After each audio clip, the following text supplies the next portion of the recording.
Shalom, kebenaran hari ini 31 Maret 2022 bertemakan menyentuh hati Allah. Allah menciptakan manusia agar manusia itu bisa melakukan apa yang Allah kehendaki. Allah menghendaki manusia yang bisa menyukakan hatinya. Di dunia manapun, orang jahat atau orang bengis akan berakhir tragis. Kalau tidak di bumi, di kekekalan. Tetapi orang yang mengasihi sesama seperti diri sendiri pasti diberkati Tuhan. Bagi kita orang percaya, kita berpotensi untuk menyenangkan hati Allah lebih dalam lagi. Kita bisa menjadi penghiburan bagi Allah, seperti Nuh di Kejadian pasal 6. Ketika hati Allah pilu, pedih melihat kejahatan manusia, Nuh menjadi anak penghiburan.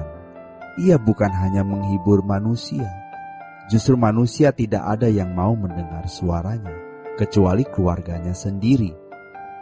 Tetapi Allah terhibur. Kita mau menjadi manusia-manusia akhir zaman yang menyentuh bagian terdalam di dalam perasaan Allah. Kita bisa menyenangkan hatinya di tengah-tengah dunia kita yang semakin jahat.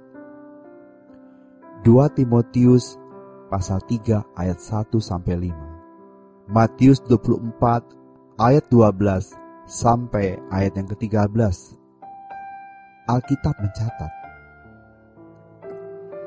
kita kobarkan hati kita untuk mencintai Allah. Hati yang membara mencintai Allah, yang meninggalkan percintaan dunia, menjadikan Tuhan sebagai harta satu-satunya, menjadikan Allah sebagai kehormatan. Allah akan terhibur oleh orang-orang seperti ini. Kita harus sadar bahwa kita ini sedang dalam perjalanan. Jangan salah alamat dan berhenti di tengah jalan. Kita sedang menuju langit baru, bumi baru. Seperti bangsa Israel dari Mesir ke Kanaan, kita dari dunia ini ke langit baru, bumi baru. Siapakah orang yang mau terus bergerak, yang mau terus mengadakan perjalanan dan fokus? Tentu mereka yang mengasihi Allah, yang tidak mencintai dunia. Mereka yang mau berbenah diri, supaya didapati tidak bercacat, tidak bercela di hadapan Allah. Orang-orang seperti ini yang akan menjadi kesukaan Allah. Kita bukanlah orang yang sudah sempurna dan merasa lebih baik dari orang lain. Kita juga bukan orang hebat, tetapi kita mau nekat, punya fokus langit baru, bumi baru, tidak terikat dengan keindahan dunia, bertumbuh terus menjadi manusia yang sempurna seperti Bapa dan serupa dengan Kristus. Karena itulah inti kekristenan. Jika tidak demikian percuma. Ingat, ada firman Tuhan mengatakan, ada hamba-hamba yang jahat, yang tidak melakukan apa yang diperintahkan tuannya. Mereka dibuang ke dalam api kekal, disamakan dengan orang-orang berdosa. Jangan sampai kita disamakan dengan orang-orang berdosa. Kalau kita hanya menjadi seorang yang beragama Kristen, tidak ada nilainya. Tapi kita mau sempurna seperti Bapa dan serupa dengan Tuhan Yesus. Di sini dibutuhkan perjuangan. Namun dalam kehidupan ini, ada orang-orang yang memiliki kesibukan dan kesenangan, sampai tenggelam dengan kesibukan dan kesenangannya. Dan itu menjadi dunianya. Seakan-akan dia memiliki hidup dalam dimensi yang berbeda dari orang-orang di sekitarnya. Kita memiliki Allah yang hidup, yang berfirman, Aku akan diam bersama-sama dengan mereka dan hidup di tengah-tengah mereka, dan aku akan menjadi Allah mereka, dan mereka akan menjadi umatku. Keluarlah kamu dari antara mereka, dan pisahkanlah dirimu dari mereka, firman Tuhan. Dan janganlah menjamah apa yang najis, maka aku akan menerima kamu. dan aku akan menjadi bapakmu, dan kamu akan menjadi anak-anakku laki-laki dan anak-anakku perempuan.